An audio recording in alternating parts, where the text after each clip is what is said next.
Oi, tudo bem? Professor Pedro Zonta, professor de História no SEB Lafayette. Vamos aqui fazer a questãozinha 45 da prova V, modelo 1 da FUVEST. Seguinte, há várias questões, né, que estão muito relacionadas com texto.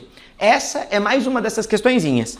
Tem um textinho ali falando um pouquinho sobre Renascimento, falando um pouquinho sobre a situação geral do mundo do Renascimento cultural. E em si é uma questão difícil, muito porque a resposta está muito associada à leitura do texto. Pergunta a questão.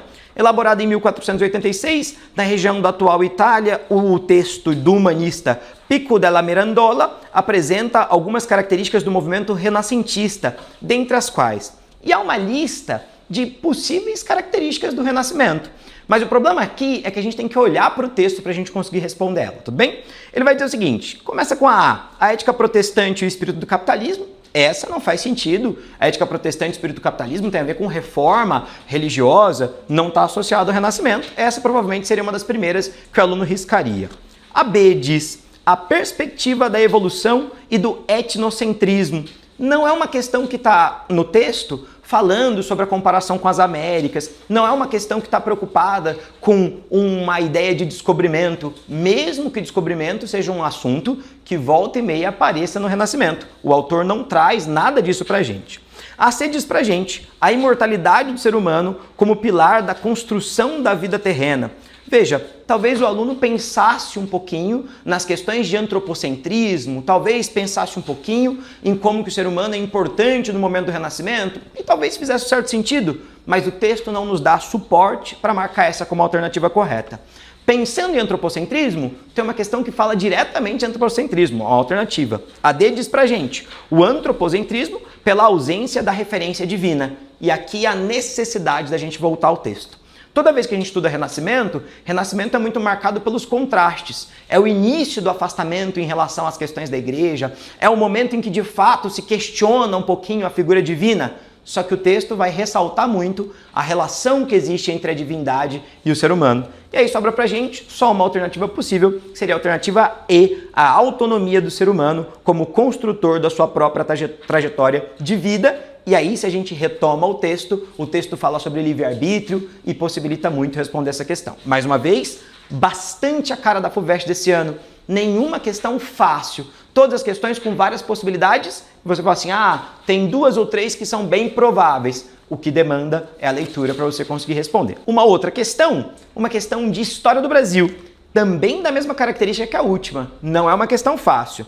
De acordo com o excerto, é correto afirmar. Tem um textinho ali, questãozinha número 88, também da prova V1, e aí tem um textinho, texto da Lilia Moritz Schwartz, um texto clássico, falando sobre a escravidão, e aí o texto é curto. Entre 1810 e 1850, os debates acalorados giraram em torno do fim do tráfico internacional, da sua legislação, da sua representação, no impressionante vai e vem, ou na famosa expressão, para inglês ver. Até que o comércio internacional de almas fosse extinto em 1850 e, na verdade, alguns anos depois, muita pressão externa foi necessária. O fim do tráfico não significou a abolição da escravidão, que ainda permaneceria forte por quase 40 anos. Vamos olhar para o texto?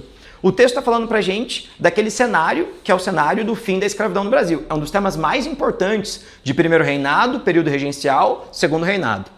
E aí, tipicamente, a gente começa a falar lá das leis do período regencial. A gente tem uma lei chamada Lei Feijó, chamada de lei para inglês ver, que haveria, terminaria a partir daquele momento o tráfico negreiro. Só que apesar dessa lei aparecer durante o período regencial, o tráfico negreiro continua no Brasil bastante presente até o 1850.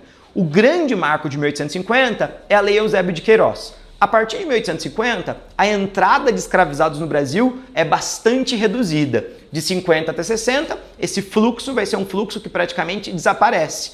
Mas perceba, apesar do tráfico negreiro acabar em 1850, a escravidão no Brasil só vai acabar em 1888, pós-Lei Áurea. Significa que nós temos, portanto, o fim da escravidão internacional e, a partir desse momento, converte-se numa escravidão local. A grande característica desse momento, portanto, é as províncias, principalmente do Nordeste, venderem escravizados para as províncias do Sudeste no momento que a gente está vendo a expansão cafeeira.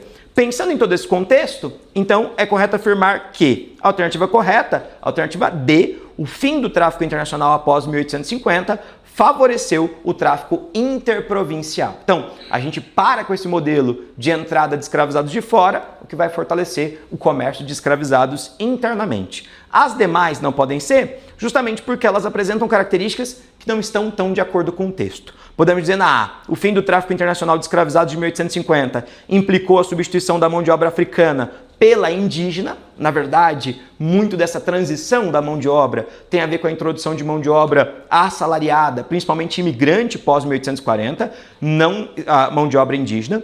Os importadores de escravizados foram duramente prejudicados com a promulgação da Lei Feijó de 1831. Essa é a lei para inglês ver. Foi promulgada e nunca chegou a ser aplicada de fato. C. Os debates parlamentares entre os anos de 1810 e 1850 defendiam formas de indenização aos proprietários. Esse tipo de debate vai continuar existindo até o 1888, até a abolição da escravatura, e não delimitada apenas de 10 até 50. E, finalmente, os apelos internacionais pela abolição do tráfico revelavam os interesses de imigrantes europeus. Tem muito mais a ver com as pressões internacionais do que os imigrantes europeus no Brasil. Espero que você tenha ido bem. Até mais. Tchau, tchau.